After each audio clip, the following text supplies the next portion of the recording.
உங்கள் ஸ்டடீஸ்க்கு நீங்கள் Germany choose பண்ணதுனால ரிஜெக்ட் ஆகலை, நீங்கள் ராங்கான ஃபீல்டை சூஸ் பண்ணதுனால தான் ரிஜெக்ஷன் ஆயிருக்கு. நான் கெமிக்கல் இன்ஜினியரிங் பேக்ரவுண்ட் தான் மேம். அண்ட் நான் இப்போ அப்ளை பண்ணியிருக்கிறதும் கெமிக்கல் இன்ஜினியரிங் ரிலேட்டட் ப்ரோக்ராம்ஸ் தான். ஸோ அது எப்படி ராங் ஃபீல்டாக இருக்கும் மேம்? கரெக்ட். நீங்கள் பேச்சுலர்ஸ் வந்துட்டு கெமிக்கல் இன்ஜினியரிங் படிச்சிருக்கிறதுனால நீங்கள் மாஸ்டர்ஸும் கெமிக்கல் டிகிரி தான் அப்ளை பண்ணியிருக்கீங்க, விச் இஸ் லாஜிக்கலி ரைட். ஆனால் ஜெர்மன் யூனிவர்சிட்டிஸ் கெமிக்கல் இன்ஜினியரிங் ப்ரோக்ராமை டேரெக்டாக கெமிக்கல்னு மட்டும் கொடுக்கறதில்ல. அவங்க அது கீழே இருக்கிற சப்ஜெக்ட்ஸை வேரியஸ் ஸ்பெஷலைசேஷன் ப்ரோக்ராம்ஸாக ஆஃபர் பண்ணுவாங்க. ஸோ அப்போ அவங்களோட எக்ஸ்பெக்டேஷன்ஸ் உங்களோட டிகிரி வச்சு மட்டும் அவங்க உங்களுக்கு குவாலிஃபை பண்ணுறதில்ல. நீங்கள் வச்சிருக்கிற ப்ரொஃபைல் அவங்களோட மாஸ்டர்ஸ் சப்ஜெக்ட்டுக்கு அலைண்டாக இருக்கான்னு பார்த்து தான் உங்களோட அட்மிஷன் ப்ராசஸ் பண்ணுறாங்க. இப்போ நம்ம ஜெர்மன் யூனிவர்சிட்டிஸோட எக்ஸ்பெக்டேஷன்ஸ் எந்தெந்த ஸ்பெஷலைசேஷன்ஸ்க்கு என்ன மாதிரி ப்ரொஃபைல் எதிர்பார்க்குறாங்கன்றதை டிஸ்கஸ் பண்ணுவோம். இன்கேஸ் நீங்கள் process engineering or chemical process ப்ரோக்ராம்க்கு அப்ளை பண்ணணும்னா உங்கள் ப்ரொஃபைலில் heat transfer, mass transfer, thermodynamics, reaction engineering related profile உங்களதில் இருக்கான்னு செக் பண்ணுவாங்க.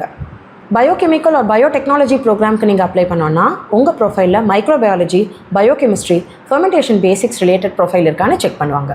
என்வாயன்மெண்டல் அண்ட் சஸ்டைனபிள் இன்ஜினியரிங் ப்ரோக்ராம்ஸ்க்கு அவங்க எக்ஸ்பெக்ட் பண்ணுறது waste water treatment, sustainability concepts and environmental chemistry உங்கள் ப்ரொஃபைலில் இருக்கான்னு பார்ப்பாங்க. நீங்கள் in case materials or polymer engineering apply பண்ணணும்னா உங்கள் ப்ரொஃபைலில் material chemistry, polymer science, characterisation techniques உங்கள் ப்ரொஃபைல் அலைண்டாக இருக்கான்னு செக் பண்ணுவாங்க. ஸோ இப்போ நம்ம பார்த்தா ஒரே கெமிக்கல் இன்ஜினியரிங் ப்ரோக்ராம் தான், ஆனால் வேரியஸ் ஸ்பெஷலைசேஷன்ஸ்க்கு வேரியஸ் சப்ஜெக்ட் ரெக்வயர்மெண்ட்ஸ் இருக்குது. இது மாதிரி தான் என்கிட்ட 2 கெமிக்கல் ஸ்டூடெண்ட்ஸ் இருந்தாங்க. ஒருத்தவங்க வந்துட்டு ரொம்ப ஸ்ட்ராங்கான கெமிக்கல் சப்ஜெக்ட்ஸில் ஸ்ட்ராங்காக இருந்தார். அவர் பண்ண ப்ராஜெக்ட் வந்துட்டு ப்ராசஸ் டிசைனில் இருந்தது. அவரோட ப்ரொஃபைலுக்கு ஏற்ற அலைன்மெண்ட் இருக்கிற யூனிவர்சிட்டிஸ்க்கு அப்ளை பண்ணார். ஃபைனலாக அவருக்கு TU Dortmund and university of ஸ்டட்கார்ட்லேருந்து அட்மிட்ஸ் வந்துச்சு.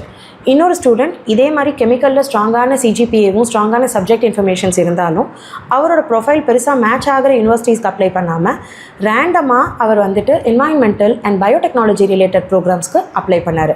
அண்ட் ஃபைனலாக ரிஜெக்ஷன்ஸ் மட்டும்தான் இருந்தது.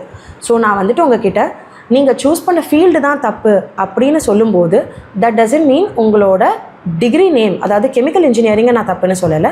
நீங்கள் சூஸ் பண்ணுற ஸ்பெஷலைசேஷன்ஸ் உங்கள் ப்ரொஃபைலில் அலைண்டாக இல்லைங்கிறது தான் அர்த்தம். இப்போ நீங்கள் கெமிக்கல் இன்ஜினியரிங் ஸ்டூடெண்ட்னா உங்களோட மாஸ்டர்ஸை ரொம்ப ரேண்டமாக சூஸ் பண்ணாதீங்க.